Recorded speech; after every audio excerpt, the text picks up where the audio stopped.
Hello everyone, कैसे हो साथियों। मैं सिकेश आनंद आपका स्वागत करता हूं अपने यूट्यूब चैनल सिकेश इंग्लिश क्लासेस में। जी हाँ, आज के क्लास में पोइट्री सेक्शंस के दूसरे पोइट्री पर चर्चा होगी, जिस पोइट्री का नाम an elementary school classroom in a slum है। इस पूरे पोइट्री के एक्सप्लेनेशन आपके सामने रखे जाएंगे। पोइट हमसे क्या मैसेज शेयर करना चाहते हैं इस बारे में भी आपको हम बताएंगे। और यदि अभी तक आपने चैनल को सब्सक्राइब नहीं किया है तो चैनल सब्सक्राइब कर लें और साथ ही साथ बेल आइकन दबा लें, जिससे आपको फर्दर नोटिफिकेशन आसानी से मिल सके। Let's start the class. Poetry 2, an elementary school classroom in a slum. The first question is that who is the poet of this poetry? Now to know the answer, look at the board. Actually, he is the poet of the poetry, Stephen Spender, who was born on 1909 and unfortunately he was expired in the year 1995. ये तो रही बात Stephen Spender के जन्म और मृत्यु की। इस तरह की पूरी जानकारी प्राप्त करने के लिए आप इस चैनल को सब्सक्राइब करें और बेल आइकन दबा दें ताकि आपको पूरी जानकारी मिल सके। चलिए हम आपको पूरी इंट्रोडक्शन बताते हैं स्टेफन स्पेंडर की। Stephen Spender was born on 28th of February 1909 and the birthplace was, जन्म स्थान क्या कहाँ था आप देख लीजिए गौर से, Kensington, London, England. Now talking about his death, he was dead on 16th July 1995 and the death place was St. John's Wood, London, England. ये तो रही बात इनके जन्म और मृत्यु की। ये किन किन रूप में जाने जाते थे। He was known as poet, novelist, essayist, कवि, उपन्यासकार और निबंधकार के रूप में इनकी पहचान थी। Nationality British. इनके पेरेंट्स के बारे में बात करें तो फादर का नाम हारोल्ड स्पेंडर जो एक पेंटर थे और इनकी माता का नाम वायलेट हिल्डा सेक्विस्टर था जो प्रोफेशन से एक पोएट थी। इन्होंने पढ़ाई यूनिवर्सिटी कॉलेज ऑक्सफोर्ड से की। बात हम स्टेफन स्पेंडर की कर रहे हैं। स्पॉस की बात करें, इनकी दो पत्नियां थी। पहले का नाम एनिज पर्न और दूसरे का नाम नताशा लिटविन था। And the most important term, he was awarded by golden pen award in 1995। 1995 में गोल्डन पेन अवार्ड से इन्हें सम्मानित किया गया। कुछ क्रिएशंस और कुछ वर्क्स हैं जो आपके सामने स्क्रीन में फ्लैश हो रहे हैं। गौर से देख लीजिए, आप इसको नोट कर लीजिए। यदि आप 12th के स्टूडेंट्स हैं और 12th के एग्जाम को क्रैक करना चाहते हैं तो ये आपके लिए बड़े फायदेमंद है और आगे इंग्लिश को लेकर आगे बढ़ना चाहते हैं तो उसके लिए अति आवश्यक है। स्टेफन स्पेंडर की पहली रचना पोएम्स ऑफ डेडिकेशन, सारी चीजों को नोट करते चले। 1947 में आया।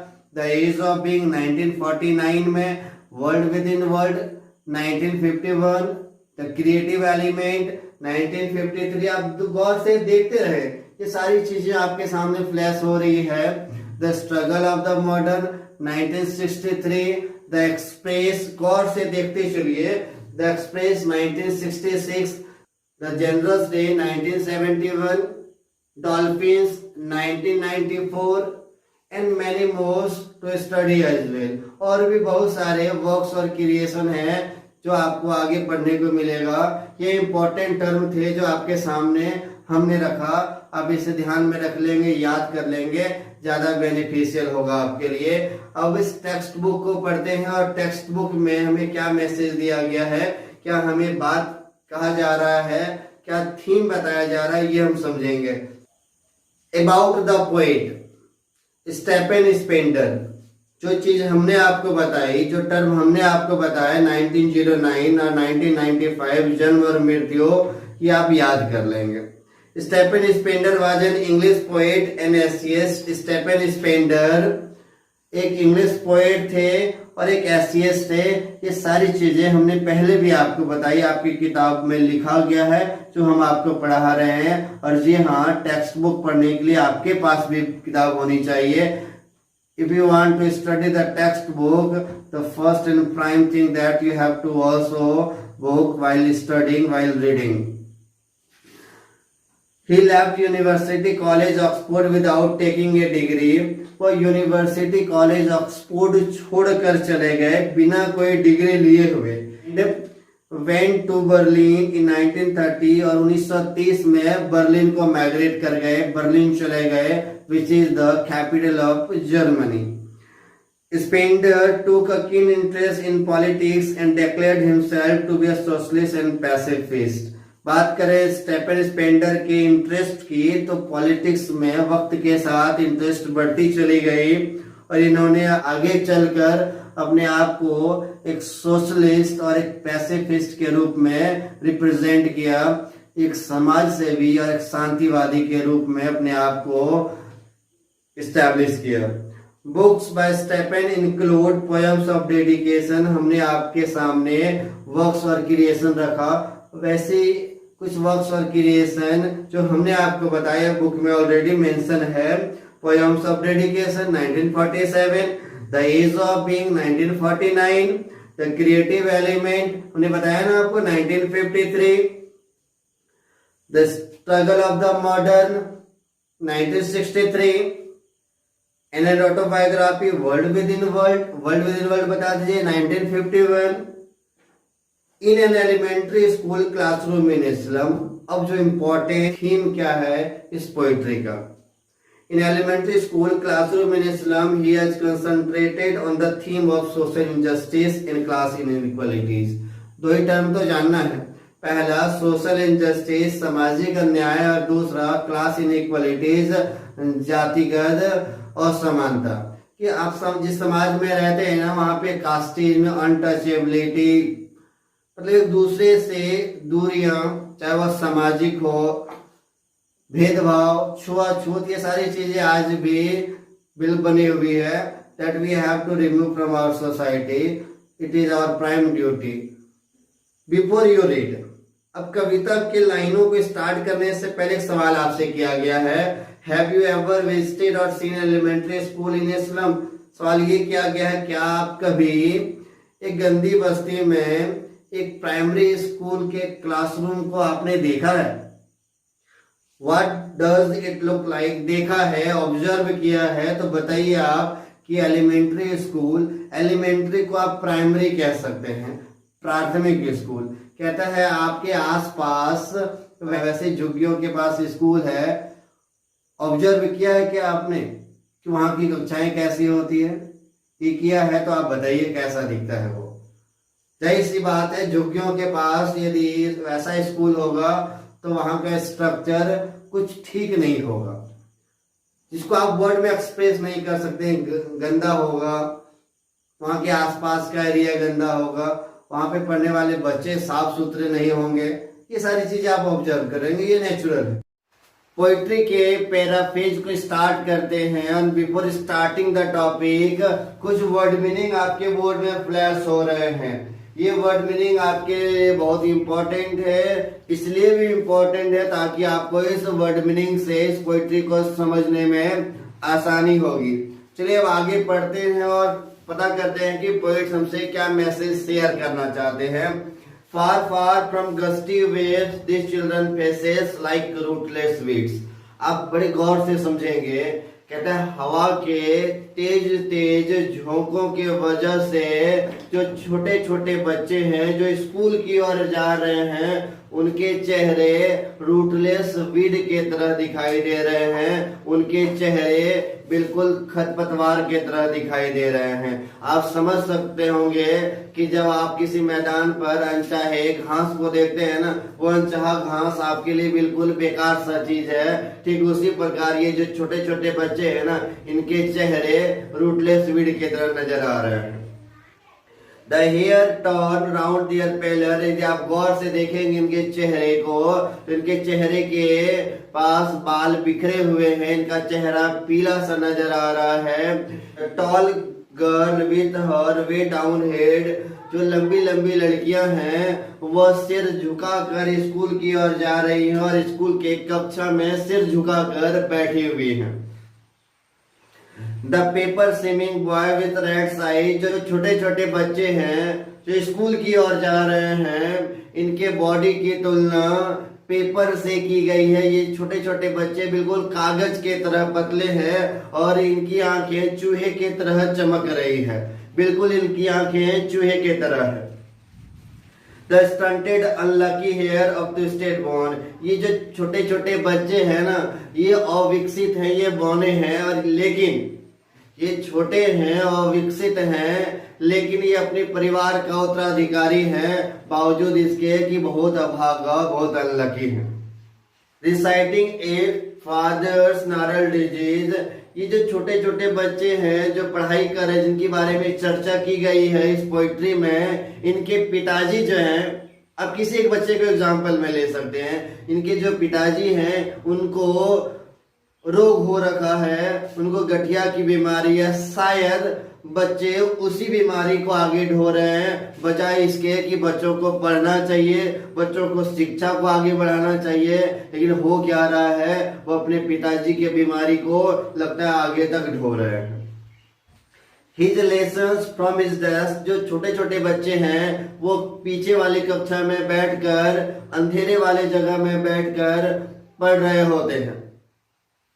At back of the dim class, one unnoted, sweet and young, कि कक्षा के सबसे पीछे वाले जगह में जाकर बैठते हैं जहां पर पर्याप्त रोशनी नहीं मिल पाता है। ये ऐसे बच्चे हैं जिसे सूचित नहीं किया जाता है, ये ऐसे बच्चे हैं जो काफी स्वीट हैं, प्यारे हैं, छोटे छोटे बच्चे हैं।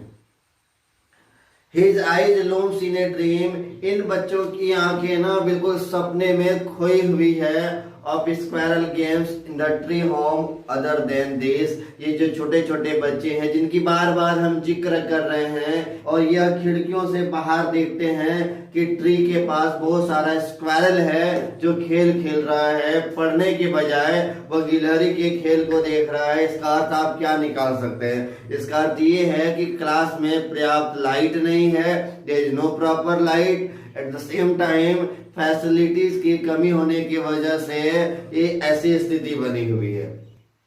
बच्चों का ध्यान पढ़ाई पे फोकस नहीं हो पा रहा है, जिस वजह से वह खिड़कियों से बाहर देख रहे हैं।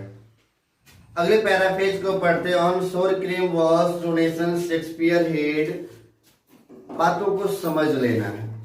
जो क्लास में रंगाई किया गया है ये चूने के रंग से रंगा हुआ है, और सबसे इम्पोर्टेंट बात यह है कि यह दान के पैसे से रंगाया गया है। इतना ही नहीं, कक्षा में शेक्सपियर के सिर की तस्वीर भी है जो गंजा है, और वह क्षितिज पर उगते हुए सूरज की तरह नजर आ रहा है। Cloudless at down civilized dome riding all cities, और ये उगता हुआ सूरज बिल्कुल गुंबद के तरह अर्ध गोलाकार प्रतीत हो रहा है। बिग फ्लावरी टायरोलिस वैली, क्लास में एक छवि, एक तस्वीर टायरोलिस वैली की भी है, जिस तस्वीर में खूबसूरत फूलों को दर्शाया गया है, अच्छे तस्वीरों को बयां किया गया है। Open handed map awarding the world's its world, इतना ही नहीं, साथ ही साथ क्लास में एक बड़ी सी मानचित्र भी है। एक्चुअली यह मानचित्र जैसा है वैसा ही दर्शाता है, लेकिन इस मानचित्र का यहाँ पर होना शायद उतना प्रासंगिक नहीं है, उतना सटीक नहीं है, क्योंकि यह बच्चे छोटे छोटे बच्चे हैं, और इस कविता का हेडिंग ही बताता है कि ये प्राइमरी स्कूल है। प्राइमरी स्कूल की कक्षा, वैसी कक्षा जो झुग्गियों के आसपास है, कैसे दिखाई देती है, और प्राइमरी स्कूल के बच्चे यदि पढ़ रहे हैं और उनके कक्षा में शेक्सपियर की तस्वीर लगी हो, मानचित्र की तस्वीर लगी हो, तो आप समझ सकते हैं कि बच्चों को उतना जानकारी नहीं मिल पाएगा, कनेक्ट नहीं कर पाएंगे। इसलिए बच्चों को बेसिक से पढ़ाया जाता है। ऐसी बात है कि कक्षा में शेक्सपियर की तस्वीर लगा दी गई है, जो इन बच्चों के लिए अप्रासंगिक इसलिए है क्योंकि बच्चे जिस समय छोटी छोटी चीजों को जानकारी लेंगे, छोटी छोटी चीजों के बारे में पढ़ेंगे, वैसे जगह में शेक्सपियर के बारे में बता दिया जाता है। एक बात बड़ा सोचने वाला है कि जब बच्चे पढ़ाई करते हैं, जब बच्चे बोलना शुरू करते हैं, तो उन्हें लिखना नहीं आता है, सिर्फ बोलना आता है। जैसे पापा वो बोल लेते हैं, लेकिन जब उन्हें पापा लिखने के लिए कहा जाए ना, तो छोटे छोटे बच्चे नहीं लिख पाएंगे। इसका अर्थ ये है ना कि बच्चे पहले बोलना सीखते हैं, बाय डिफॉल्ट उन्हें बोलना आ जाता है। अब ये क्लास में शेक्सपियर की जो तस्वीर लगा दी गई है, इन बच्चों के लिए शायद कवि के अनुसार ये गलत उदाहरण है। Ships and sun and love tempting them to steal। बच्चों को उदाहरण के तौर पर शिप के बारे में बताया जाना चाहिए, सन के बारे में बताया जाना चाहिए, और जो इम्पोर्टेंट टर्म है बच्चों को लव करना सिखाना चाहिए, बच्चों को ह्यूमैनिटी के रिस्पेक्ट लव करना सिखाया जाना चाहिए। For lives that slyly turn into a cramped hole, धीरे धीरे ही सही, लेकिन इनके जीवन जो है ना वो एक बंद छेद की तरह है, अर्थात इनका भविष्य अंधकार की ओर बढ़ रहा है। समय है इनके भविष्य की ओर ध्यान देने की। From fog to endless night on their slag heap, these children wear skin peeped through by bones and spectacle of steel। इन बच्चों की हालत इतनी गंदी है, इतने बदनसीब है ये बच्चे कि इतने कमजोर भी हैं, साथ साथ इनके शरीर की सारी हड्डियां बाहर की ओर झांक रही है। बच्चे पत्थर के चश्मे पहने हुए हैं। ये बच्चे ऐसे बच्चे हैं जो गरीबी और बदहाली के शिकार हैं। Recommended class like bottle beats on stone, all of their time and space are foggy slum। ये ऐसे बच्चे हैं जो कचरे के ढेर के पास, जो झुग्गियों के पास रहते हैं। ऐसा लगता है कि पत्थर का चश्मा पहना हुआ है और ये चश्मे पड़े हुए पत्थरों के बीच रखे हुए शीशे के बराबर है। Of their time and space are foggy slums, so blot their map with slums as big as doom। इसलिए कहता है कि जो बच्चे हैं जिनका सारा समय यूं ही कट जाता है अंधकार में, यूं ही बेबसी में कट जाता है सहयोग के रूप में। जो मानचित्र में छोटे छोटे धब्बे दिखाए गए हैं ना, ये इनके स्थान के बारे में बताया गया है। इनके जगह को तो लोकेट कराया जा रहा है, लेकिन इनके भविष्य को लोकेट नहीं किया जा रहा है, इनके भविष्य पर फोकस नहीं किया जा रहा है। Unless governor, inspector, visitor, this map become their window and this window। कहता है ये अवस्था तब तक बनी रहेगी जब तक कोई गवर्नर, इंस्पेक्टर या विजिटर ध्यान ना दे दे, राज्यपाल, निरीक्षक या कोई आगंतुक इस पर विशेष ध्यान ना दे, तब तक स्थिति ऐसी ही बनी रहेगी। बच्चे खिड़कियों से बाहर जो देखते हैं ना, वही दुनिया दिखाई देती है। ठीक उसी प्रकार जब मेढक कुएं के अंदर बंद होता है ना, कुएं के अंदर होता है, ठीक उसी प्रकार जब मेढक कुएं के अंदर होता है, जब वो कुएं से की ओर ऊपर देखता है ना, उसको लगता है इतना ही संसार है। ठीक उसी प्रकार ये छोटे छोटे बच्चे हैं, खिड़की से बाहर जितना दिख रहा है लगता है उतनी ही दुनिया है। And that shut up their lives like catacomb, break open till they break the town। इसलिए पोइट कहते हैं हमसे कि यदि ऐसी बंदिश है, ऐसी पाबंदी है, तो ऐसी खिड़कियों को, ऐसी बंदिशों को तोड़ देना चाहिए, क्योंकि बिल्कुल यहाँ से कब्रिस्तान की ओर दिखाई दे रहा है, कब्र की ओर दिखाई दे रहा है, जो इंसान का अंतिम दायरा होता है। इंसान को उस दायरे तक पहुंचने से पहले वर्क करना चाहिए, क्योंकि जानते हैं कि वर्क ही वर्शिप है, हमारा काम ही हमें पहचान देता है।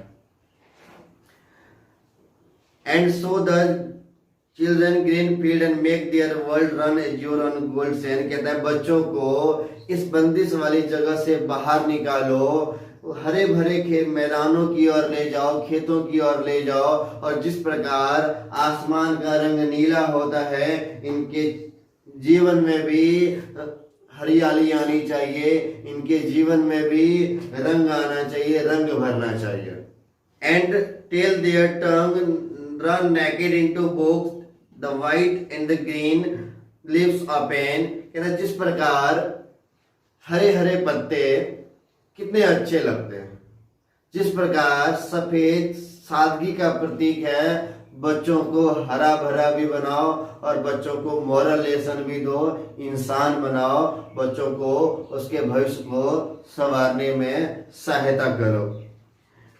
History there whose language is the sun. कहता है इतिहास उन्हीं लोगों का है जिनकी भाषा अच्छी है।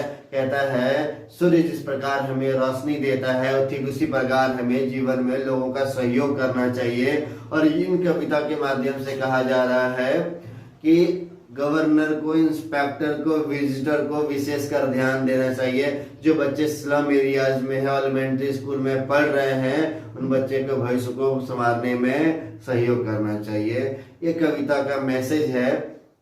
तो यहाँ पर दो बातें आई, एक प्राइवेटाइजेशन, जहाँ पर अच्छे अच्छे कैपिटलिस्ट अपने बच्चों को प्राइवेट स्कूल में पढ़ाते हैं, लेकिन सवाल उठकर आता है वो गरीब लोग, वो गरीब इंसान, मजदूर भाई अपने बच्चे को कैसे पढ़ाएं उस बड़े बड़े स्कूल में जहां पर फीस अधिक है। इसलिए हमारे आसपास के स्कूल जो हैं उसे अच्छे करने चाहिए, हमारे आसपास के स्कूल पर विशेष ध्यान दिया जाना चाहिए, और इसके लिए सबको बढ़ चढ़कर हिस्सा लेना चाहिए। मेरा मानना है कि एक से देश का विकास नहीं हो सकता है, सब मिलकर यदि शिक्षित होंगे तो देश जल्दी आगे बढ़ेगा। If we all are educated, the country will grow on continuously and we must think over it. That is the complete message that I want to give and the poet wants to give. यदि आपको question answer चाहिए, question answer description box में PDF के रूप में दिया गया है। You may download from here. Thanks for watching.